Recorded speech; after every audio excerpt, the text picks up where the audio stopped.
Hi, today we're in beautiful Cannes, which is, of course, one of the biggest cities in the French Riviera, the home of the red carpet awards every year. But today we're going to talk about how people, especially teenagers, like I was, lived and thought in the 1950s. Now, the next picture you're going to see is the wonderful seafront.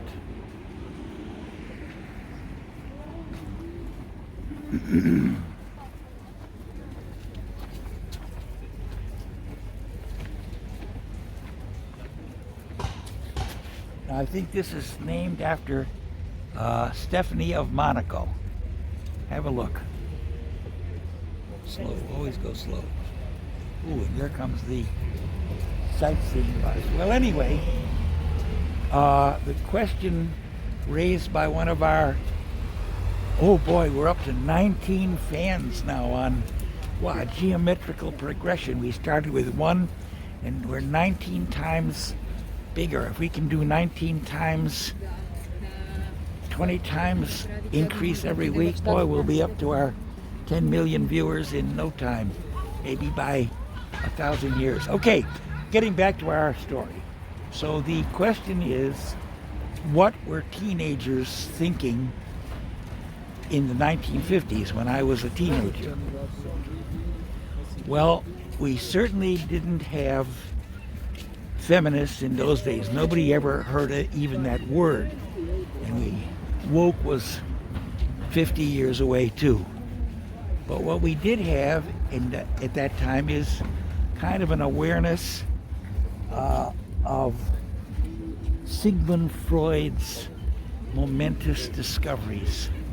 And one of them, those discoveries, was something called the Oedipus complex. And at the same time, a more recent psychiatrist discovered the Electra complex. And actually, in high school, that's what we talked a lot about. Now, the Oedipus complex. Oh, by the way, this relates to the attitude of men towards women, women towards men, etc. So, the Oedipus complex, theoretically or supposedly, according to Freud, was something from a Greek play where all boys, or at least most boys, are in competition with their own fathers for the love of the mother, okay? And so, well, of course it's a little far out, but Freud theorized that as a little kid, all boys wanted to bump off their father and take possession of their mother. By the same token, young girls with the Electra complex were very attached to their daddies, much more so than to their mothers, but for some reason they didn't have the same desire to bump off their mother. Maybe because in ancient society, men could have lots of wives, but wives could have only one husband. Okay, so here we go. The boys would theoretically grow out of their Oedipus complex, and not all, but some would become what they call mama's boys, who became more attached to their mother and learned to love their daddy. And there was no more competition. But a lot of boys never fully loved their moms and were maybe hostile to women all their lives in a sort of a unconscious way. And well, once again, this is what we were concerned with, and a lot of people talked about the Oedipus complex and the Electra complex. Now, in terms of what was normal behavior, I want to have a picture of what everybody's looking at here. Is this nice? Have a look. Here, walk down this way slowly. Slowly, get Santa Claus. Okay. Back to reality. Okay. Oh, maybe we'll. Here, I'll turn around this way. How's that? Okay.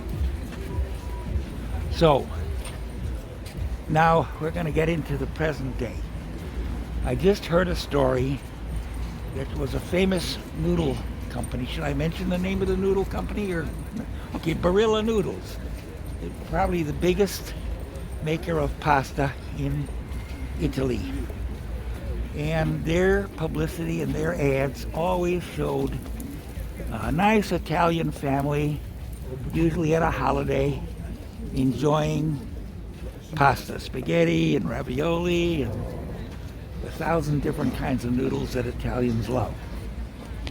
And at a news conference, somebody said, well, why do you only have white Italians? Why don't you have some gays and some black people and some lesbians? And the Barilla guy says, oh no, we only have normal families. Uh-oh. Wow. Lawsuits, parades, boycotts, because in those days, a lot of people, the woke people especially, would object to calling boy, girl, daddy, and mommy a normal family. A normal family should have representatives of all minority groups, black, white, Asian, all sexes, which would be at least 1,000 these days, and probably same-sex parents. Okay, so the question is, was life like that in the 50s? Well, when I grew up, we had the concept of a normal family. A normal family is mom, dad, and one or more kids, and relatively normal kids. Now, did we know that there was other kinds of people? Sure. For instance, I'm not saying I was his buddy, but I knew Frank Sinatra's kid, who was, in those days we'd say, well, I won't say what we would say in those days, but he was gay. And another guy I got to know later became president of the USA, Ronald Reagan. I think his daughter was that way too.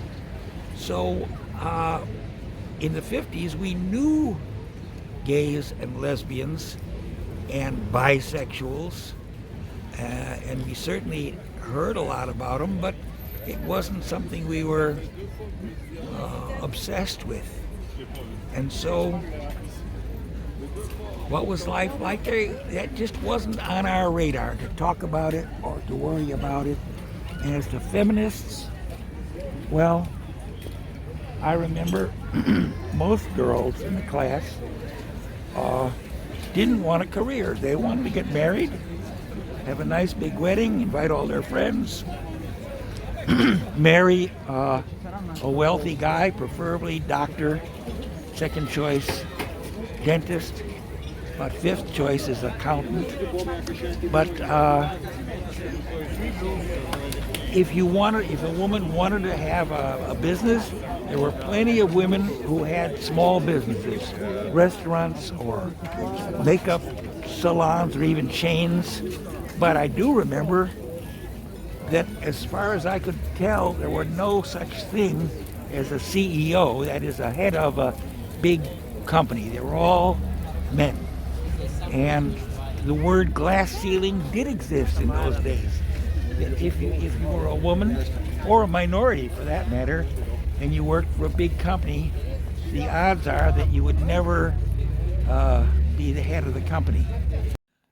Now, this little article from the 1955 issue of Housekeeping Monthly is not the majority view by far, but it is one view of women back in the 50s.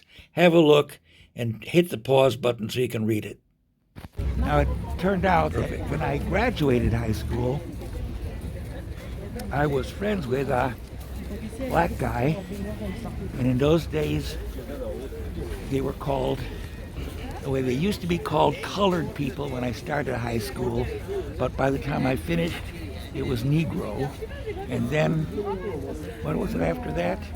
Black, which was kind of normal, I thought. And then I asked my grandson, I said, well, what's the latest? And he says, persons of color. So here we are back to where we were, what, 50, more than 50 years ago. Colored people are now people of color. Oh. Okay, but getting back, I did know a person of color, a guy who was the head of a fairly sizable airline that was secretly owned by the CIA.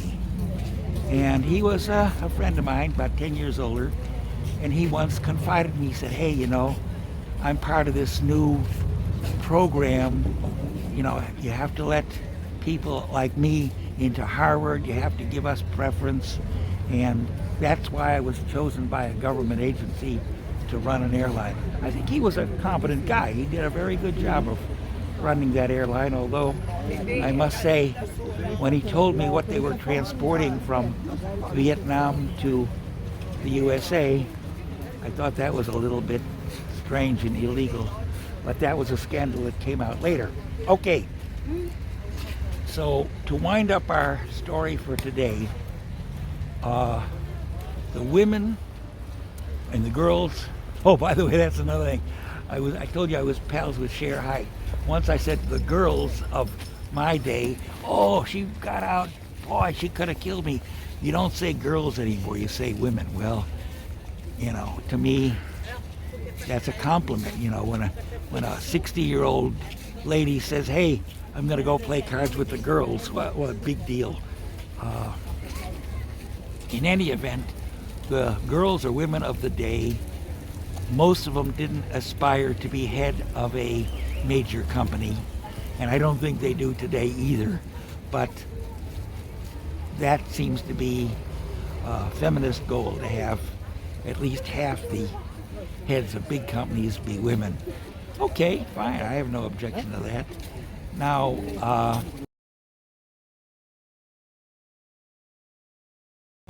okay, so here's the question that we're going to end up with. What is different about life now from what it was in the 50s? 50s was a long time ago, you can do the math. But the thing is, we were kids. Most of us wanted to pass our exams and study, get into a good college, get a decent job. The girls were really, they would go to secretarial school. And I remember there was a secretarial school, I forgot the name of it. You wore white gloves, you wore very nice clothes. And the idea of the secretarial school was to marry an executive of the company you worked for. That was the standard ambition of women in those days. They didn't aspire to big things. And I'm going to show, before we complete this, a video of an article that appeared in a magazine. It is so funny today you wouldn't even believe it, but it's about how women were basically considered doormats. Now that was kind of a comedy thing. It wasn't real, because men loved women. Many fewer divorces than today. I think about 80% of all marriages, at least in Europe and the States, end in divorce. Oh, and one other thing, people did not live together. Men and women did not live together. The way it worked in those days was, if a boy liked a girl in high school, they got pinned. And pinned meant the girls wore a little ring around their neck, kind of a necklace, and that they call that engaged to be engaged. The truth of the matter is, from what I remember, very, very few of the high school romances ended in marriage, maybe 1 out of 10. And the funny thing is, most of the young ladies in my class of high school did get married by the time they were 1 or 2 years older. They went to college not for a BS degree, but for an MRS degree. Get it? Mrs. And MS, Miss, didn't exist. That just didn't exist in those days. Okay, so were people happy? Huh? We were busy living our life. Just like today. How can you say, are you happy or not happy? No, we weren't miserable. We had enough to eat. It was a time of general prosperity. And, wow, here's more signs. Okay, so I wanted to let you know that, in my opinion, life wasn't that different. Cars were, they looked different, but they got you from A to B. Airplanes had propellers. They got you from A to B. It took a little longer. And in general, well, has things changed? I don't know. I guess things have changed quite a lot. But here, we're going to have a final view of the wonderful Cannes Film Festival building. It's that way, not up here. That way. Oh, and by turning around, I just see somebody very familiar. Oh, here, we'll take a few more pictures as we walk along. Come on, let's get in here. We'll just look here. Look at this. Tony Curtis and Roger Moore. Leonardo DiCaprio. Val Kilmer. Wow. Okay. Here. Stallone. Uma Thurman.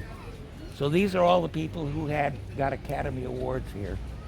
Oh, and here's the old ones from the 50s. Jane Mansfield, she had very big ones. And Elizabeth Taylor. Oh, I actually have a story about Elizabeth Taylor. Forget it.